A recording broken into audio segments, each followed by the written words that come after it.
Fiat has given its Roadster a little facelift just in time for the 2018 convertible season.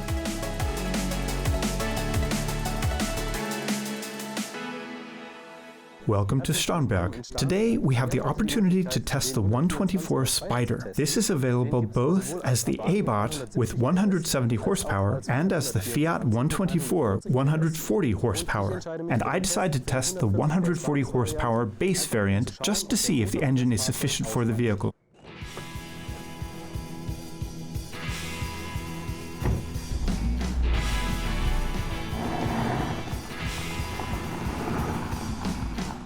Technically, the Fiat 124 Spider is based on the platform of the Mazda MX-5. However, it only shares the chassis with it. Engines and the bodywork were developed by Fiat itself.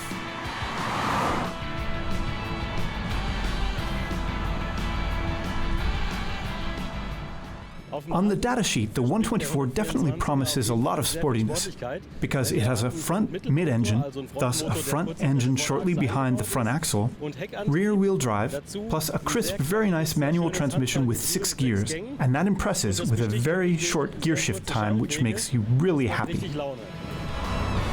Unlike the Mazda, the Fiat has a 1.4-litre turbo engine, and the question is that enough power?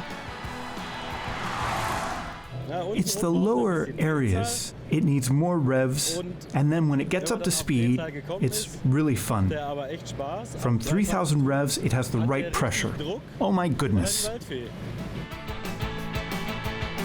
Thanks to turbo support, the engine has no trouble with the 1,125 kilo entry-level Sportster.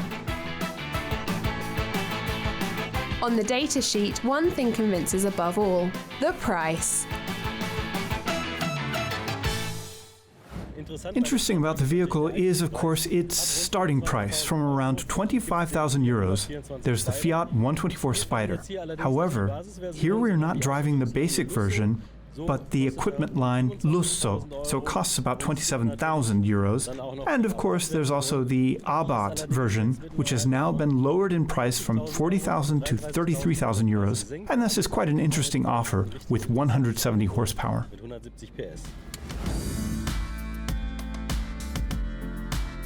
The current Fiat 124 came onto the market in 2016.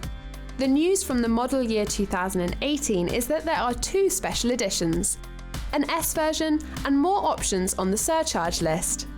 Our tested equipment line Lusso already comes as standard with 17-inch alloy wheels, leather seats and an automatic climate control. The interior is clear and functional. You sit comfortably but firmly enclosed in the Bella Macchina.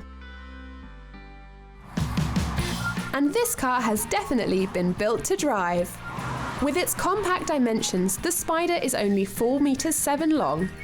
It can be easily and swiftly thrown through the curves.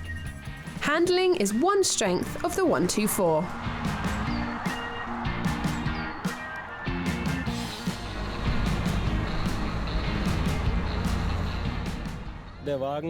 The car is, of course, very tight in the interior, so you cannot be too big.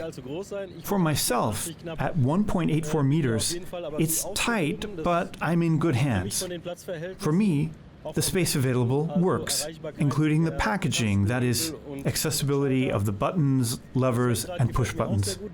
And I also like the steering wheel very much because the car has such a long muzzle.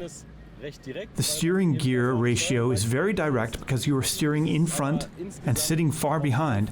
The car simply conveys a nice sportiness and is extremely light. Total mass is the key word. The answer to the initial question lies in the lightness of the Fiat. The initial question was, is the 140 horsepower engine in the Fiat 124 Spider strong enough? The engine is not only sufficient, it is also a lot of fun. I think the overall concept is consistent. It is fun to drive, and therefore it is really an honest offer. The Fiat Spider is one of the cheapest ways to buy and drive a new nippy convertible, and that also with the entry-level engine.